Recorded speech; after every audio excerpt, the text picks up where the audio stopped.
My name is Lenny, and today I will be talking about how STEM will be our future. Now, what is STEM?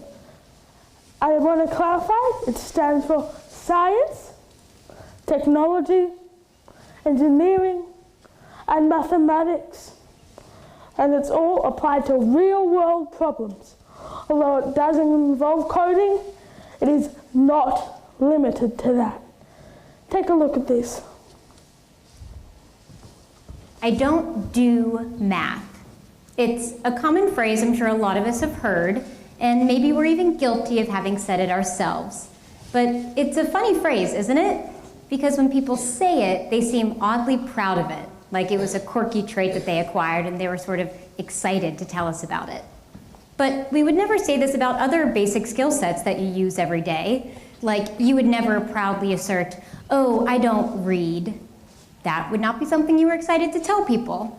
But for some reason, we feel this way about STEM skills: science, technology, engineering, and of course, math. We put these skill sets on a pedestal, reserved for people in glasses and lab coats. We recognize their importance to society. We revere people like Steve Jobs and Albert Einstein, but we don't consider them pertinent to everyday life.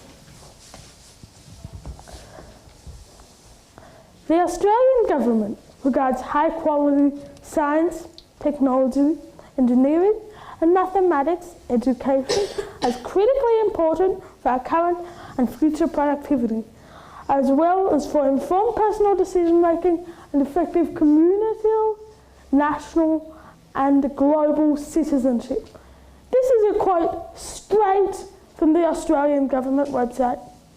Yet right now, STEM is more of a side subject and treated more like an extension program. Let's look at our school. Our STEM here mainly consists of coding, and a bit of coding, maybe a bit of 3D printing. In fact, I had to tell you that STEM is not just coding at the start, shows how misunderstood it is. Another common misconception is that STEM is just a subject. It's not just a subject. It's a way of thinking. Instead of the teacher teaching his class and the only way of progress being to get it right, in STEM, you teach yourself using trial and error. If something doesn't work, you just try it again. The only way of not doing something right in STEM usually would be to repeat something you've already tried. Whether you like it or not, there is no denying STEM is our future. It'll be required a lot for the future workplace. Here are some examples. There'll be many automated and computerized task lists for jobs, including tradies, cooks, cleaners. There will be AI and robots replacing factory workers and doctors, which also includes taxi drivers being replaced by self-driving cars. This is just a part of the reason STEM is the future.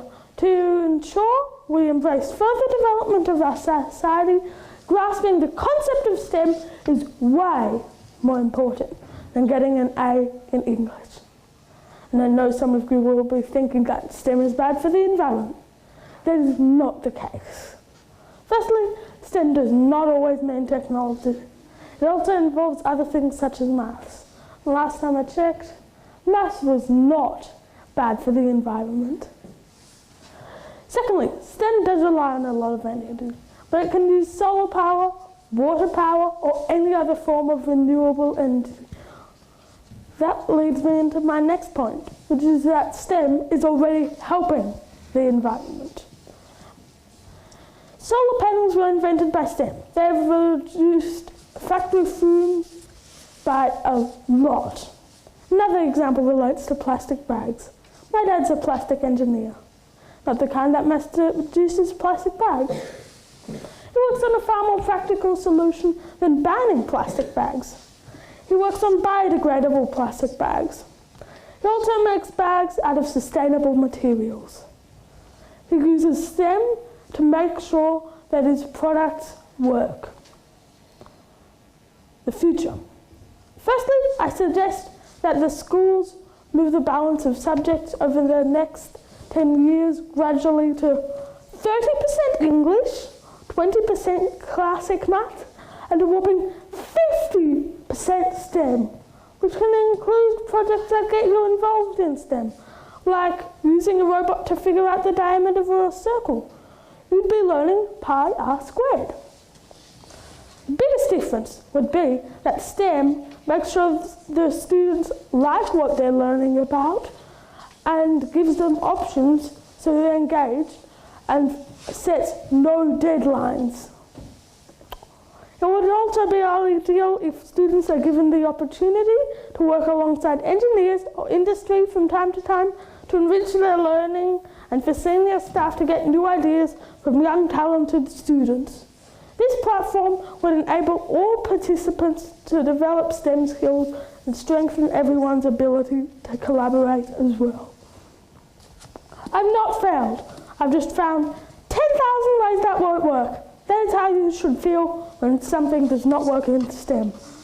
So now you know why we need STEM, what STEM is, and how to improve your learning in the world with STEM. Go ahead and enter the world of STEM. Thanks for listening.